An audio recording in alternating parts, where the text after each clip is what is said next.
The counterculture was the decade of the 60s, and though this poem was written in the late 50s, it shows that Ferlinghetti was foreshadowing what he wanted to happen, which was change, which happened because the counterculture was all about rebelling and protesting against the normal. The counterculture had all to do about rebelling against what was expected of the normal people. They were coming out of the 50s, which was an era of consensus and conformity, means everyone was the same. The 60s, however, had all of this new term called teenagers, people who were doing crazy things like drugs and sex and everything. So,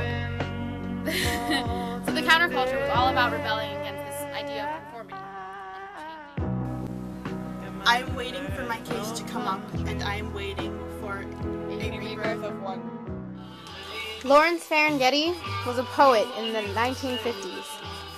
His poems were free verse. His poem, I Am Waiting, was especially free verse. It parallels the counterculture because the general consensus and conformity of poems is to do it in a normal stanza form.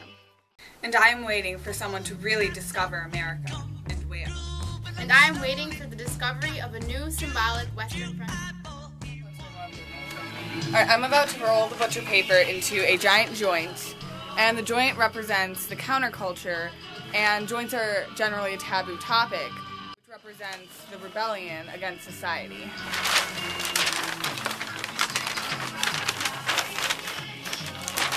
The form of the poem and the form of our actual project both push the boundaries of the normal and what's expected of us. This embodies the counterculture because the counterculture was all about rebelling against what society wants you to do. And I am waiting for the age of anxiety to drop in. And I am waiting for the war to be fought which will make the world safe for anarchy. And I am waiting for the final withering away of all government, and I am perpetually awaiting a rebirth of wonder. He bad production, he got and I am waiting for a religious revival to sweep through the state of Arizona. When Ferlinghetti says the second coming, he's talking about the rapture and judgment day, when everyone will pay for their sins. When he says the religious revival, he means that the religion during the progressive era heavily relied on fundamentalism and traditionalism. Evolution calls for the radical change, which is what Ferlinghetti was calling for. The form and content are actually not contradicting.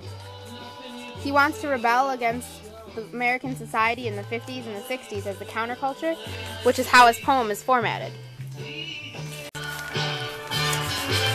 Riley's portraying the repetition by bolding all of his repeated lines, such as I am waiting and perpetually waiting for a rebirth of wonder. You say yes. And I am waiting for the grapes of wrath to be stored. and I am waiting for them to prove that God is really American. It was written in the 50s. There materialism such as planned obsolescence, which is where companies would create newer versions so people would buy newer versions. Americans are superior, and during the time period there was conformity in America, which showed, and there was counterculture which wanted this conformity to end, and Ferlinghetti wants materialism and conformity to end. The burning of the joint represents the want for a rebirth, like a phoenix, and how it rises from the ashes, and how Ferlinghetti wants society to change, and how he wants them to break from society's norms. It also parallels his thing of the rebirth of wonder. And the burning of the joint parallels the counterculture in the 60s with protest movements, such as protesting Vietnam and burning bras. And I'm waiting to see God on television, piped into church altars, if they can find the right channel to tune it in on. And I am waiting for the Last Supper to be served again, and a strange new appetizer. And I am perpetually awaiting a rebirth of wonder. I am waiting for my number to be called, and I am waiting for the Salvation Army to take over. And I am waiting for the meek to be blessed and inherit the earth without tax. And I am waiting for forests and animals to reclaim the earth. And I am waiting for a way to be devised to destroy all nationalisms without killing them. National labor oppression, there is national labor oppression in the progressive era. and the Haymarket riots and the bombing killed people in the name of reform. Ferlinghetti wants a peaceful reform and wants to peacefully take down the government. And I am waiting for linnets and planets to fall like rain. And I am waiting for lovers and weepers to lie down together again in a new rebirth of wonder. The lack of syntax shows a lack of following rules, such as the counterculture. The syntax keeps everything contained and separated, but the lack of it shows how the sentences and stanzas bleed into each other, which shows all the ideas that go together. And I am waiting for the great divide to be crossed, and I am anxiously waiting for the secret of eternal life to be discovered by an obscure practitioner. And I am waiting for the storms of life to be over, and I am waiting to set sail for happiness. Set sail for happiness. The Puritans left English for religious freedom. Ferlinghetti wants to set sail for happiness to get freedom in America, which is parallelism. Sarah Vowell in The Wordy Shipmates talks about John Cotton's plantation speech, which says that the Puritans are the chosen ones, like Americans are chosen in manifest destiny. And I am waiting for a reconstructed Mayflower to reach America with its picture story and TV rights sold in advance to the natives. And I am waiting for the lost music to sound again in the lost continent in a New rebirth of wonder.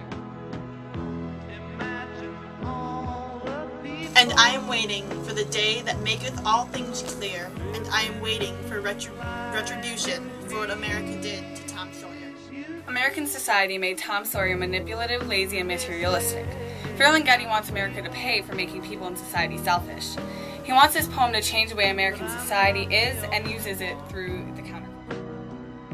And I am waiting for the American boy to take off beauty's clothes. And I am waiting for Alice in Wonderland to retransmit to me her total dream of innocence. And I am waiting for Childe Roland to come to the final darkest tower. When Ferlinghetti says Childe Roland finally reaching the darkest tower, he is alluding to Shakespeare's King Lear. Childe Roland was in search of this dark tower, which represents him trying to reach despair. Ferlinghetti wants to show the transition from consensus and conformity of the 50s to the counterculture and rebellion of the 60s. Ferlinghetti wants America to come to terms with the flaws by finally reaching that darkest tower of despair. And I am waiting for Aphrodite to grow live arms at a final disarmament conference in a new rebirth of wonder. Ferlinghetti uses Aphrodite as a reference to the statue of Aphrodite. Statues cannot move, and having no arms means that they are vulnerable. Ferlinghetti uses specific diction that creates irony, saying Aphrodite needs to grow arms to disarm the conference. This creates a paradox of needing arms to disarm. This parallels American society's need for power and protest during the counterculture to dismantle the higher power.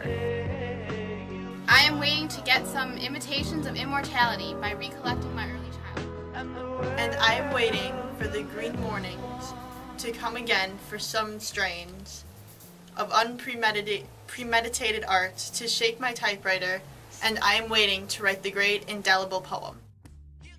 And I am waiting for the last long rapture. And I am perpetually waiting for the fleeting lovers on the Grecian urn to catch each other at last.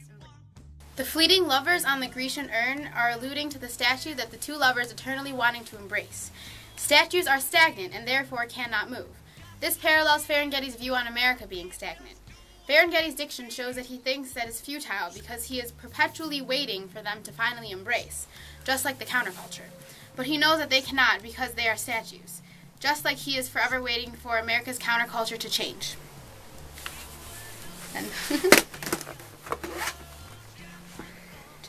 Forever waiting for something to happen that never will. This leads into Ferlinghetti's last statement about waiting forever for a renaissance of wonder, which he feels will never come. You know me. In Ferlinghetti's poem, he makes many allusions to what's going on in the world in past and present. And all of our pictures included are the allusions which parallels what is going on and how he wants change. Ferlinghetti's structure in his poem, I Am Waiting, is very sporadic, which shows his support for the counterculture. The counterculture was all about not doing what you're supposed to do and following the rules. His free verse poem doesn't follow the rules at all, such as having a bunch of different syllables and different things and using no syntax. The syntax is usually periods and commas, which he uses none of. He also uses repetition in the lines I am waiting, I am perpetually waiting, and a rebirth of wonder. Now his diction, he uses very specific diction to point out the paradoxes between arming and disarming. Like, you need to be armed to disarm society. And he uses the specific diction to emphasize his point of rebelling. And I am awaiting, perpetually and forever, a renaissance of wonder.